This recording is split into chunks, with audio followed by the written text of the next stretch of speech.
Good morning once again. Today once again I will start preparation of colloids and we will see different methods which are involved in the preparation of colloids. Okay. So our heading is preparation of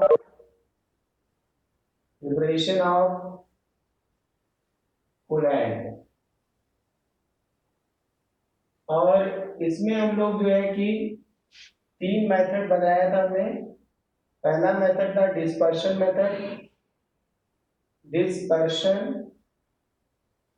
method. Okay. इस dispersion method में हमने दो देखा था. एक था mechanical और दूसरा था ब्रेक्स मेथड.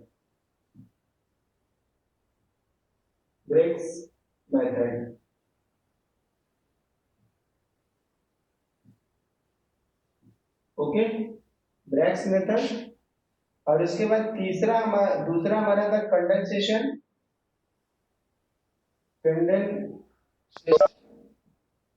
और इस कंडेंसेशन में तीन था. एक हमारा पेप्टाइजेशन था.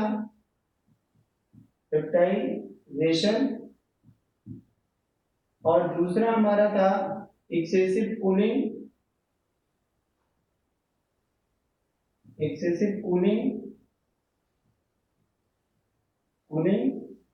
और थर्ड हमारा था एक्सचेंज ऑफ सॉल्वेंट.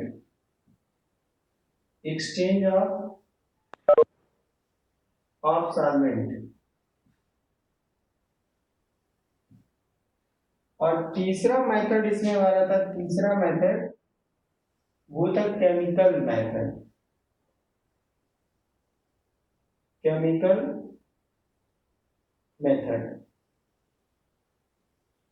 अब इस केमिकल मेथड में ऑक्सीडेशन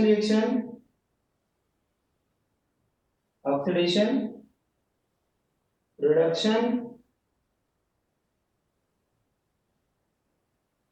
फिर हाइड्रोलिसिस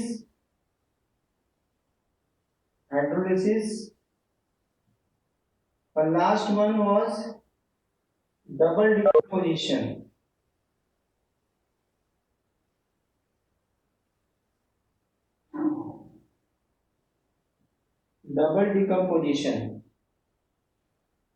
तो कल जो नहीं थे एक बार हम उनको फिर से ये चीजें थोड़ा सा रिवाइज कर देते हैं. वो स्क्रीनशॉट ले लेंगे. बाकी सबने तो इसको नोट किया ही था. तो हमारे पास ये तीन मेथड है प्रिपरेशन के लिए. और हमने बताया था कि I have told you that there is no need of any special method for preparation of lyophilic colloids. Lyophilic colloids को बनाने के लिए हमें कोई स्पेशल मेथड की जरूरत नहीं पड़ती है. ठीक है. जबकि हमारा जो लायोफोबिक कोलॉइड्स होते हैं उन लायोफोबिक कोलॉइड्स को बनाने के लिए हमें मेथड की जरूरत पड़ती है. उसके पीछे रीजन क्या है? उसके पीछे रीजन ये है कि लायोफोबिक में डिस्पर्स फेज और डिस्पर्सन मीडियम के बीच में बहुत वीक इंटरेक्शन. वो आपस में मिलना ही नहीं चाहते हैं. तो उनको मिलाने के लिए हमें कुछ ना कुछ प्रोसेस करना पड़ेगा. लेकिन जो हमारे लायोफिलिक कोलॉइड्स हैं वहां तो स्ट्रॉन्ग इंटरेक्शन है. तो उस कंडीशन में हमें कुछ ज्यादा नहीं करना पड़ेगा. वो आपस में मिल जाएंगे. ठीक है. अब इन मेथड्स में क्या क्या होता है थोड़ा सा हम जल्दी जल्दी उसको बता देते हैं. फिर उसके बाद हम लोग डिटेल में चलेंगे विद थ्योरी. ओके. तो इसको स्क्रीनशॉट ले लिया होगा. फटाफट हम इसको बता देते हैं.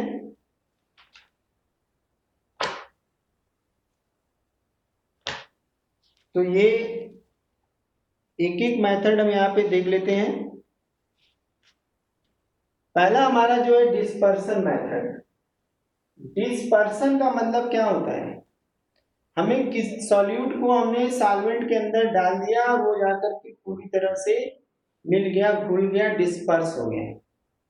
ठीक है. अगर जैसे हम कोई भी परफ्यूम है किसी कमरे में छोड़ दिया, डिस्पर्स हो गया, पूरे कमरे में फैल गया. ठीक है. उसी तरह से यहाँ डिस्पर्सन मीडियम में हम जो है कि जब डिस्पर्स स्पेस को मिलाते हैं तो डिस्पर्सन है। अब ये डिस्पर्सन के प्रोसेस क्या क्या है, जैसे हमारा एक है मैकेनिकल मेथड। मैकेनिकल मेथड में क्या होता है, अब सपोज घर में जो फ्लोर आटा आता है, तो आटा कैसे आता होगा, पेड़ से डायरेक्ट आ जाता होगा, खेत से जल्दी से खेत में से ही आटा हो जाता होगा, घर आ जाता होगा, नहीं। जो वहां पे वीट होगा उस वीट को प्रोसेस किया जाएगा, उस वीट को साफ सफाई करने के बाद हम फ्लोर मिल में डाल देंगे, और फ्लोर मिल में क्या होगा, दो जो है कि राउंड राउंड प्लेट होती हैं स्टोन की, उस स्टोन के प्लेट के बीच में पीस करके गेहूं आटे के रूप में फ्लोर के रूप में कन्वर्ट हो जाएगा। ठीक है, अब वो हमारे लिए डाइजेस्टेबल है, हम उसकी रोटी बना के खा लेंगे। आई बात समझे। अब इसमें क्या है, सेम इसमें भी यही चीज है कि जब हम डिस्पर्स फेज लेंगे तो हमें एक फाइन पार्टिकल के रूप में नहीं मिलेगा, वो पाउडर के रूप में नहीं मिलेगा, पाउडर के रूप में नहीं मिलेगा। आई बात समझे। तो अगर वो पाउडर के रूप में नहीं मिलेगा, कौन है, राघवेंद्र, राघवेंद्र अपने को म्यूट करो, आवाज नहीं आ रही क्या, कोई प्रॉब्लम। चलो ठीक है, यहाँ पे जो है कि हम बता रहे थे कि जो हमें डिस्पर्स फेज मिलता है, जो हमें सॉल्यूट मिलते हैं, वो सॉल्यूट की साइज जो है बड़ी बड़ी होती है, तो उनको पहले हम पाउडर फॉर्म में निकाल कर बनाते हैं, पाउडर फॉर्म में बनाने के बाद तब हम डिस्पर्सन मीडियम में ऐड करते हैं। पाउडर फॉर्म में बनाने के लिए यहाँ पे एक कोलाइडल मील होती है, इस कोलाइडल मील में दो प्लेट होती है, ऊपर और नीचे की ओर दो प्लेट होती है। ठीक है, अब इसे इन सारे चीज इन सबको इरेज करके एक एक बताते चलते हैं। ठीक है, अब आ गए हैं तो अब बता देते हैं। तो हम यहाँ पे पहले हम मैकेनिकल मेथड को देख रहे हैं। पहला हमारा है डिस्पर्सन में 1.1, ये हमारा है मैकेनिकल मेथड, खाली इसको समझ लेना है, mechanical method. In this method, large dispersed phase particles are dispersed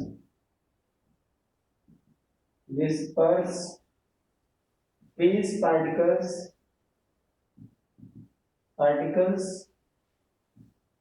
are converted into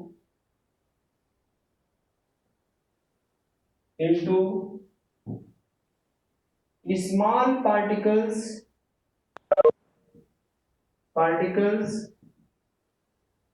of colloidal range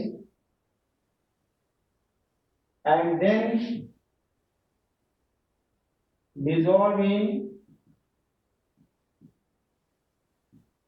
in dispersion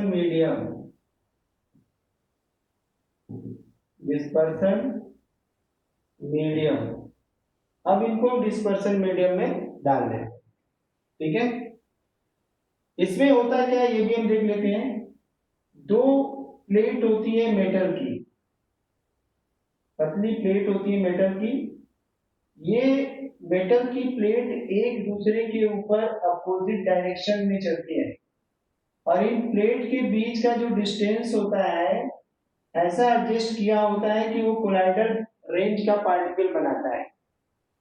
इसके ऊपर ये शाफ्ट लगे होते हैं, ऊपर नीचे ये राउंड पाइप होती है, ये तो नीचे अटैच होता है, और इसके ऊपर एक पुल्ली लगी होती है, यहाँ पे भी एक पुल्ली लगी होती है। ओके, ये जो पुल्ली है एक डायरेक्शन में एक दूसरे के अपोजिट मूव करते हैं। ठीक है, और यहाँ पे हम ये पार्टिकल्स, लार्ज पार्टिकल्स को ऐड करते हैं, लार्ज पार्टिकल्स, ठीक है। अब ये पार्टिकल नीचे आएंगे तो यहाँ से कोलाइडल रेंज के पार्टिकल्स गिरेंगे, इस तरह से हम इसको कलेक्ट कर लेंगे, और कलेक्ट करने के बाद जो है कि डिस्पर्सन मीडियम में हम ऐड कर देंगे। ये हमारा क्या है, स्मॉल कोलाइडल रेंज पार्टिकल्स। तो ये प्रोसेस हम लायोफिलिक कोलाइड के लिए करते हैं। यहाँ से पार्टिकल छोटे बने, अब इसको हम डिस्पर्सन मीडियम में ऐड करेंगे और ये सोल्यूशन बनके तैयार हो जाएगा। तो ये हो गया हमारा डिस्पर्सन मेथड। एग्जाम्पल के लिए हम यहाँ पे इसको हम लिख सकते हैं कि to make lyophilic colloid, use to make lyophilic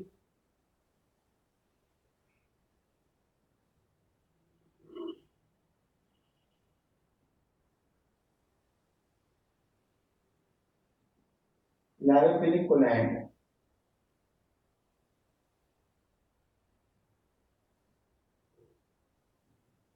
okay, अब हम नेक्स्ट आते हैं ब्रेक्स मेथड। इसको स्क्रीनशॉट ले लो फटाफट, जाना दिखाई दे रहा हो, ना सुनाई दे रहा हो, आवाज ऊपर नीचे आ रही हो, कोई प्रॉब्लम हो तो तुरंत उसको बता दो हमें।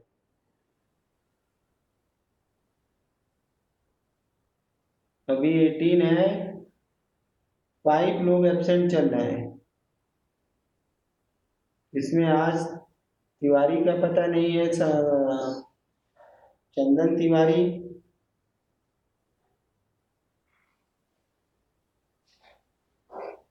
और कौन नहीं है, लिखित तो है, सिद्धार्थ है, अभय है, 5 लोग को, दीपाली नहीं है, शर्मा है, 2 तो पता लग गया, शिका तो है, 2 पता लगा, 3 और कौन है, विशाल यादव नहीं है, 3, 2 और कौन है,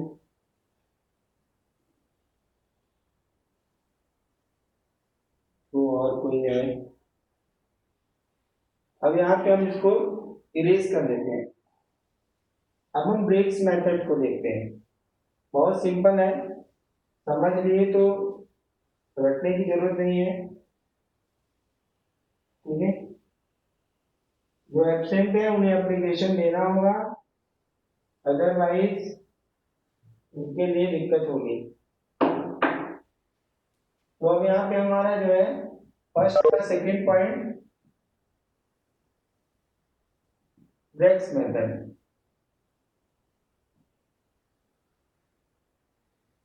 यहाँ पे भी हम लोग इसका जो यूज करते हैं वो लायोफिलिक कोलाइड के लिए ही यूज करते हैं। अब इसमें होता क्या है, पहले ये देख लेते हैं, फिर उसके बाद हम थ्योरी लिख लेंगे। यहाँ पे हम एक बड़ा कंटेनर लेते हैं, ठीक है, एक बड़ा कंटेनर लेंगे यहाँ पे, और इस कंटेनर को हम आइस बाथ में रखते हैं। This one is the ice bath. Ice bath contains ice. Ice bath में हमें आइस यहाँ पे मिलेगी, और ये आइस क्यों यूज की जाती है, क्या कारण है, अभी हम बताते हैं।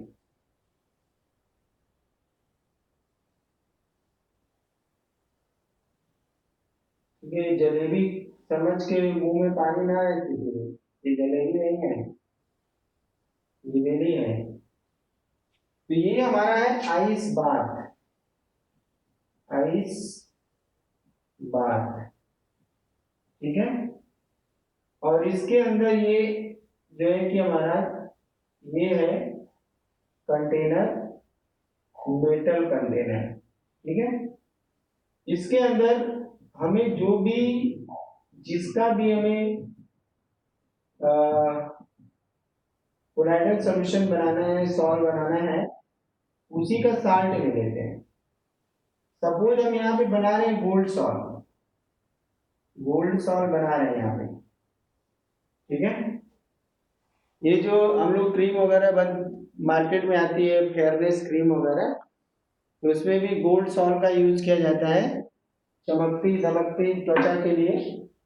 तो यहाँ पे क्या करते हैं कि इसको बनाने के लिए, तो सपोज हमने यहाँ पे गोल्ड सॉल्व बनाना है तो ऑयल क्लोराइड है, NuCl3 मान लेंगे, ठीक है। अब यहाँ पे क्या है कि एक रॉड ले लेते हैं, हमने यहाँ पे एक रॉड ले लिया, ये गोल्ड की रॉड है, ये रॉड भी क्या है, गोल्ड रॉड है, गोल्ड रॉड। एक हमारा यहाँ पे एनोड है और एक हमारे यहाँ पे कैथोड है।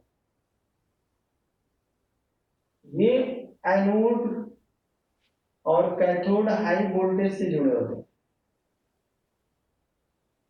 इनको जब टच कराया जाता है, इन दोनों को जब टच कराया जाता है इस तरह से नीचे से, तो हम लोग जानते हैं, we know that when positive and negative wire touch each other then sparking takes place, ठीक है। फिजिक्स में पढ़ाई होगा इलेक्ट्रिसिटी में, जहाँ पे ओम्स लॉ वगैरह पढ़ा और 10th में भी पढ़ा था।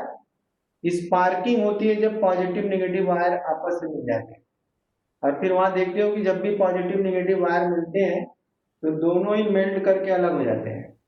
इतनी ज्यादा हीट प्रोड्यूस होती है कि वहां पे क्या होता है, मेल्टिंग हो जाता है। अब यहाँ पे क्या होगा, जरा देखना है, यहाँ पे इन दोनों को जब हम टच कराते हैं, इस तरह से टच कराते हैं, तो बहुत तेज स्पार्क निकलता है।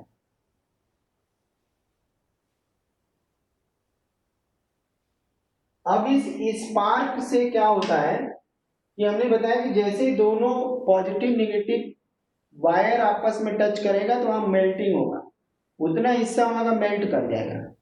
तो यहाँ पे भी क्या होगा, ये डिसइंटीग्रेशन होगा, ये छोटे छोटे टुकड़े में ये टूट जाएगा, इधर का जो हिस्सा है वो छोटे छोटे टुकड़े में टूट जाएगा।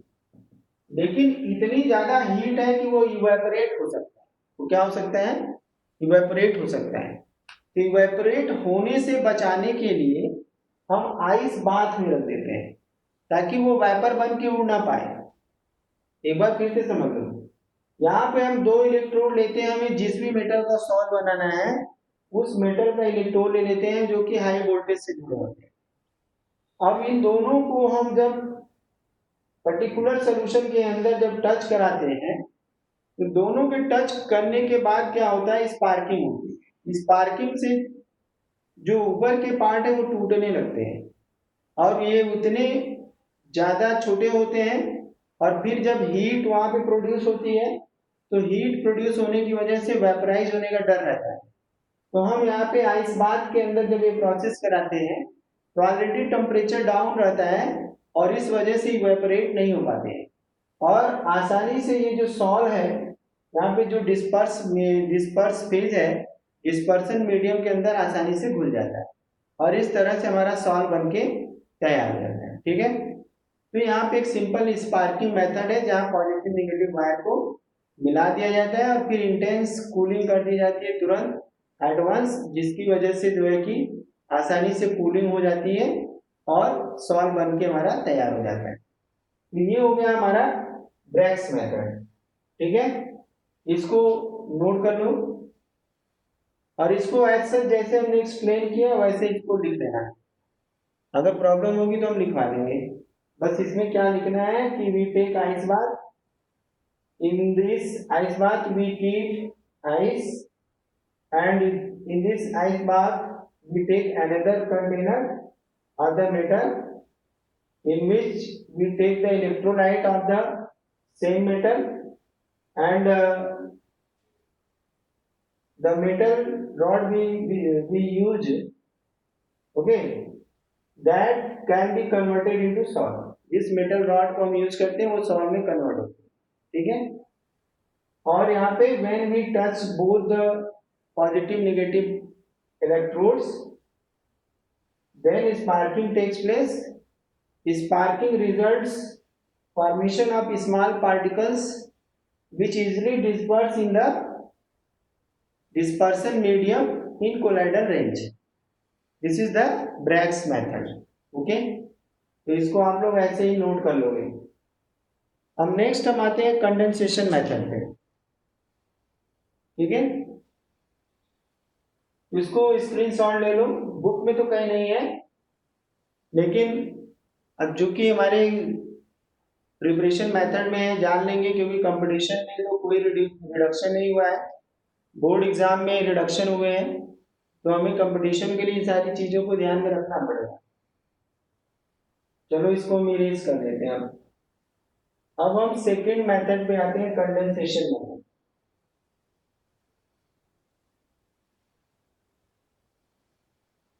कंडेंसेशन मेथड में, कंडेंसेशन मेथड में ये हमारा सेकेंड मेथड है, कंडेंसेशन मेथड. कंडेंसेशन मेथड, इसमें हम लोग पहला मेथड 2.1 देखेंगे, पेप्टाइजेशन. पेप्टाइजेशन,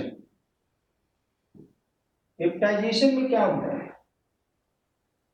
यहां पे हम लोग जो कन्वर्ट करते हैं फ्रेशली प्रिपेयर्ड प्रेसिपिटेट को कोलाइडल सॉल्ट के रूप में. ठीक है, by shaking with the suitable electrolyte in the dispersion medium. इस मेथड में हम लोग क्या करते हैं, ये जो अब जितना मेथड हम यहाँ पे पढ़ेंगे, जितना भी प्रिपरेशन का मेथड पढ़ेंगे, that is for the lyophobic. अब लायोफोबिक का मतलब हो गया कि डिस्पर्स फेज डिस्पर्सन मीडियम में किसी कीमत पे मिलने वाला नहीं है जनरल मेथड से. ठीक है, अब उसे हमें मिलाने के लिए हमें प्रोसेस करना पड़ेगा. We have to do some process to mix disperse phase into dispersion medium. Okay, तो अब यहाँ पे पहला मेथड है पेप्टाइजेशन. पेप्टाइजेशन में हम क्या करते हैं, फ्रेशली प्रिपेयर्ड जो प्रेसिपिटेट है, हमने कोई प्रेसिपिटेट लैब के अंदर बनाया, जैसे फर्स्ट ग्रुप में हम डाइल्यूट HCl डालते हैं तो लेड क्लोराइड का प्रेसिपिटेट बन के नीचे बैठ जाता है. तो उसी तरह से हम कोई भी फ्रेशली प्रिपेयर्ड जो है कि प्रेसिपिटेट लेंगे और उस प्रेसिपिटेट को एक सुटेबल डिस्पर्सन मीडियम में डालेंगे, और डिस्पर्सन मीडियम में डालने के बाद हम उसमें एक स्मॉल अमाउंट में इलेक्ट्रोलाइट ऐड कर देंगे. इलेक्ट्रोलाइट क्या होता है ये पता है, अपोजिट आयन के बने होते हैं. उस इलेक्ट्रोलाइट को ऐड करने के बाद सिंपली सेक कर देंगे, तो वहां पे हमारा कोलाइडल सॉल्ट बन जाएगा. ठीक है, तो अब इस प्रोसेस को हम कहते हैं पेप्टाइजेशन, और जो हम इलेक्ट्रोलाइट ऐड करते हैं उसको हम पेप्टाइजिंग एजेंट कहते हैं. ठीक है, तो the process of convert, the process of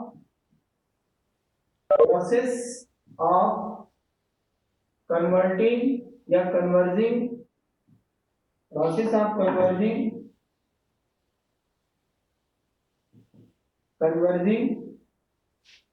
freshly prepared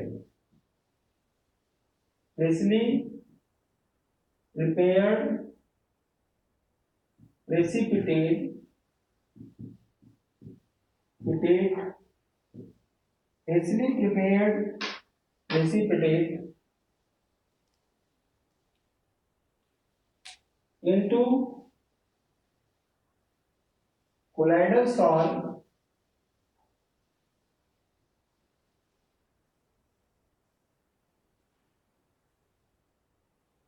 by shaking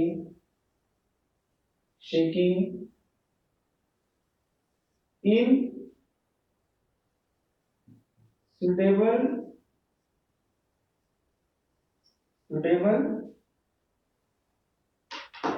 disperse phase,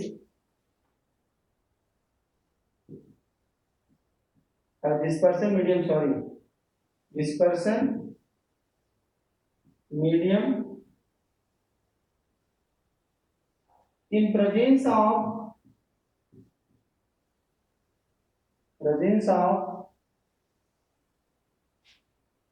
a small amount of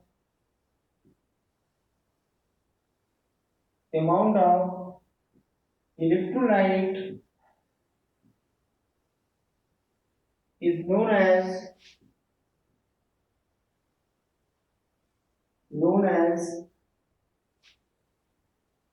peptidation. Peptidation is known as peptidation, and this electrolyte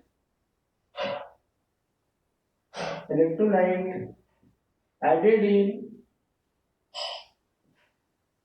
in colloidal salt is known as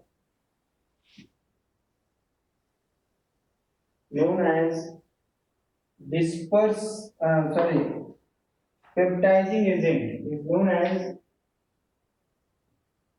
peptizing agent. Okay, तो इसको note कर लीजिए. The process of converting freshly prepared precipitate into colloidal salt by shaking in suitable dispersion medium in presence of a small amount of electrolyte is known as peptidation. Electrolyte added in colloidal salt is known as peptizing agent. Okay, अब ये process में, ये तो process हो गया, मगर होता क्या है? इलेक्ट्रोलाइट डाल देने से ऐसा क्या हो रहा है? क्यों जो है कि अब कोलाइडल कंडीशन में आ जाते हैं. ठीक है, हम यहाँ पे दो एग्जांपल लेंगे, ज्यादा नहीं. आज चूंकि नाग पंचमी है, दूध का यूज हो रहा है, तो एक एग्जांपल दूध का लेंगे. दूध में मोस्टली 3 चीजें होती हैं, सबको पता होगा, पता है ना? जो दूध पीते होंगे तो उनको भी तो पता ही होगा. बायो वालों को तो जरूर पता होगा. इसमें कोई बायो का दिख रहा है? अरे तेरे की, इसमें बायो का तो कोई है ही नहीं है. विशाल यादव आया है, कौन गया है यहां से? कोई भी बायो का नहीं है. कोई बायो का है इसमें?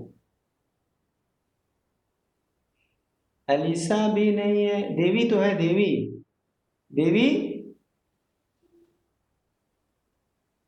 दूध में. यस हाँ, दूध में क्या क्या चीजें होती है बेटा?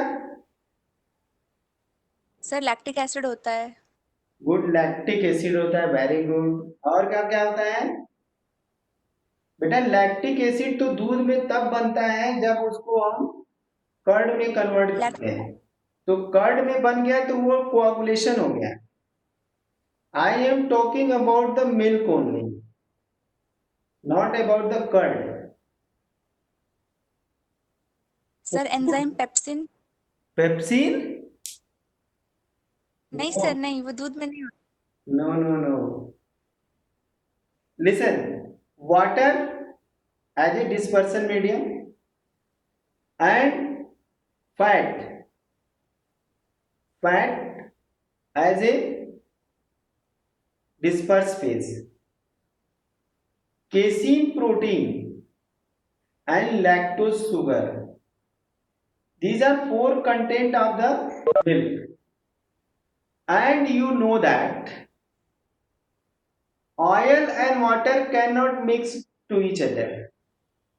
ऑयल और वाटर तुम जानते हो कि मिल नहीं सकता है. तो वहां पे हमारा फैट जो है, घी जिससे हम घी निकालते हैं, यानी वो फैट हमारा जो है उस ऑयल के अंदर कैसे मिला हुआ है? उस ऑयल के अंदर इसलिए मिला है कि उसके अंदर केसीन जो प्रोटीन है वो वहां पे काम कर रही है पेप्टाइजिंग एजेंट का, और जो लैक्टोज शुगर है वो उसको प्रोटेक्ट कर रहा है. ठीक है, अब इसमें होता क्या है? कि अगर सपोज करो कि हमने ऑयल, मान लो जो घर में ऑयल है, ऑयल ले लिया, उस ऑयल को पानी के अंदर मिलाना है। अगर हम उसे मिला के सेक करते हैं तो क्या होगा? मिलेगा नहीं, थोड़ी देर बाद देखेंगे सारा कुछ अलग हो जाएगा, ऐसा जैसे थे वैसे। लेकिन अगर उसी में हम थोड़ा सा इलेक्ट्रोलाइट, कोई साल्ट हम थोड़ा सा डाल दें और डालने के बाद उसे अच्छे से सेक कर दें, सेक करके रख देंगे तो फिर वो कभी अलग नहीं होंगे। तो वहां पे हमारा साल्ट पेप्टाइजिंग एजेंट है। अब वो कर क्या रहा है, ये हम पॉइंट देखें, क्यों कर क्या रहा है यहाँ पे। ये प्रोसेस जो हो रहा है, इस होल प्रोसेस में what is happening real in real, वास्तव में हो क्या रहा है। वास्तव एक पिक्चर का नाम है जिसमें संजय दत्त है, हम उसकी बात नहीं कर रहे हैं, हम यहाँ रियल थिंग की बात कर रहे हैं। सपोज कि ये हमारा वाटर है, अरे ये तो कंटेनर है, ये वाटर है, ठीक है, ये वाटर है हमारा। अब इस वाटर में हमने ऑयल ड्रॉपलेट्स डाले, अब ये मिलने वाले नहीं है इसके अंदर, ये हमारा ऑयल है, ठीक है, ये ऑयल है। अब ये मिलने वाला नहीं है इसके अंदर, तो जब इसके अंदर हम साल्ट ऐड करेंगे, साल्ट स्मॉल अमाउंट, तो क्या होगा, और स्मॉल अमाउंट में डालने के बाद हम इसको क्या करेंगे, सेक करना है। सेकिंग जब करेंगे तो ये छोटे छोटे टुकड़ों में टूट जाएगा, जितना ड्रॉपलेट है वो छोटे छोटे टुकड़े में टूट जाएगा। अब ये कोलाइडल रेंज में आ जाएगा, लेकिन ये घुलेगा नहीं आपस में। तो इलेक्ट्रोलाइट क्या करेगा, क्योंकि इलेक्ट्रोलाइट के अंदर प्लस और माइनस दोनों है, तो उसके हिसाब से सपोज कि इसके ऊपर प्लस, सपोज क्या आता है वो तो प्रेफरेंशियल एडजॉर्प्शन के ऊपर डिपेंड करता है। हमने कहा सपोज, मान लेते हैं इसके ऊपर प्लस चार्ज आ गया, सारे के ऊपर प्लस चार्ज आ जाएगा, सबके ऊपर प्लस चार्ज आएगा। इस चीज को हम ऑलरेडी भी बता चुके हैं क्लास में, एक बार ये दोबारा हम बता रहे हैं, हमें जहां तक याद है। तो ये प्लस प्लस इसके ऊपर आ गए, प्लस प्लस, ठीक है, सारे के ऊपर सेम चार्ज आ जाएगा। अब इसके बाद हमारे सोल्यूशन में बचा है निगेटिव चार्ज। अब ये नेगेटिव चार्ज इसके ऊपर से प्रोटेक्टिव लेयर बना देगा। नेगेटिव चार्ज, नेगेटिव चार्ज जो है इसके चारों तरफ ये नेगेटिव चार्ज आकर के प्रोटेक्टिव लेयर बना देगा, यहाँ पे प्रोटेक्टिव लेयर बना लेगा। अब ये कभी आपस में मिलेंगे नहीं, अब वो कोलाइडल रेंज में पड़े रहेंगे। अब इस तरह से हमारा lyophilic colloid through the peptization बन गया, थ्रू द पेप्टाइजेशन बन गया।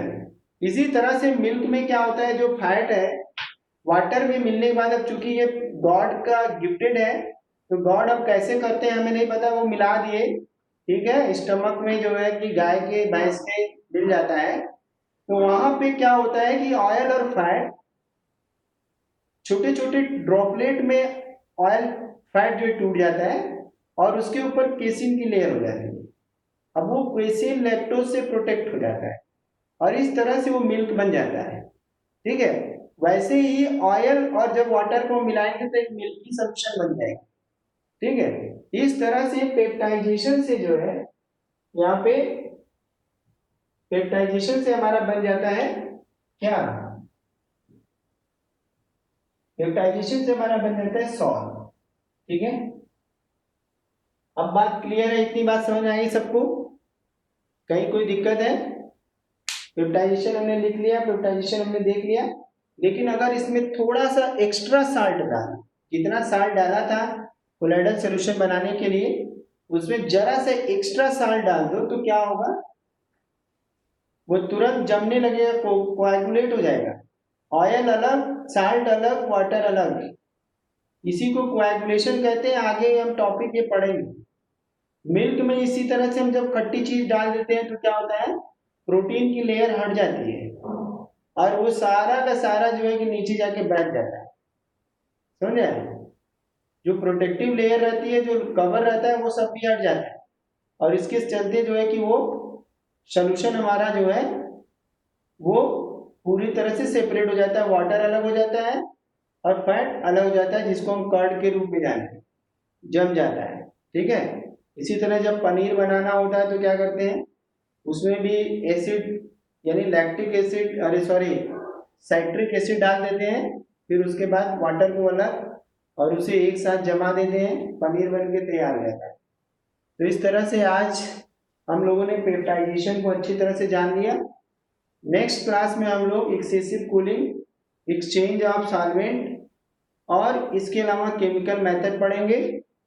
ठीक है, अब किसी को कोई प्रॉब्लम है तो पूछ सकता है, तो हम लोग नेक्स्ट वीडियो में अब मिलेंगे।